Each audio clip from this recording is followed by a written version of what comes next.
സിഡ്നിയിലെ new year fireworks world famous ആണ്. Just 50 minutes മാത്രം നടക്കുന്ന ഈ ഫയർ വർക്ക്സ് കാണാൻ വേണ്ടിയിട്ട് ഓവർസീസിൽ നിന്ന് വരെ ആൾക്കാർ വരുമെന്ന് പറയുന്നുണ്ട്. ഇവിടെ ഉള്ളവരാണെങ്കിൽ തലേ ദിവസം തന്നെ ബെസ്റ്റ് സ്പോട്ടൊക്കെ ടെന്റ് കെട്ടിയും പായ് വിരിച്ചുമൊക്കെ ബ്ലോക്ക് ചെയ്തിട്ടുണ്ട്. 2 ടൈമിലായിട്ടാണ് ഫയർ വർക്ക്സ് നടക്കുന്നത്. ഒന്ന് രാത്രി 9 മണിക്കും മെയിൻ ആയിട്ടുള്ളത് 12 മണിക്കും. തിരക്ക് കുറയ്ക്കാനും കുട്ടികളെയും കൂടെ കരുതിയിട്ടാണ് ആദ്യത്തെ ഫയർ വർക്ക്സ് 9 മണിക്ക് നടക്കുന്നത്. ഞാൻ 9 മണിക്കുള്ളത് കാണാമെന്നോർത്തു. എൻ്റെ ഒരു ഫ്രണ്ടും അവിടെ വരാമെന്ന് പറഞ്ഞു. അങ്ങനെ ഫയർ വർക്ക്സ് നടക്കുന്നതിന് 2 മണിക്കൂർ മുന്നേ വീട്ടിൽ നിന്ന് ഞാൻ മൊബൈലും എടുത്ത് പാട്ടും പാടി ഇറങ്ങിക്കുവാണ്. ഇപ്പൊ ഷൂട്ട് ചെയ്ത് കളയാമെന്നോർത്ത്.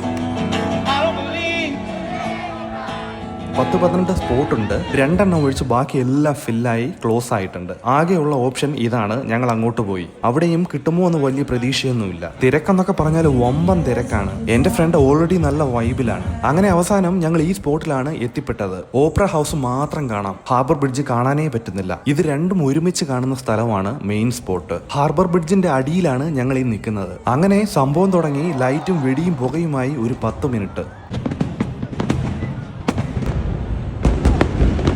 ഏത് സൈഡിലോട്ട് ഫോൺ പിടിക്കണം എന്നതായിരുന്നു എൻ്റെ കൺഫ്യൂഷൻ.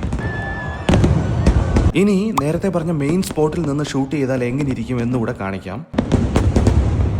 ഓഫ് കോഴ്സ് ഈ വീഡിയോ ഞാൻ ഷൂട്ട് ചെയ്തതല്ല. അപ്പോൾ ശരി, എല്ലാവർക്കും happy new year. Wishing you A life full of happiness and piece.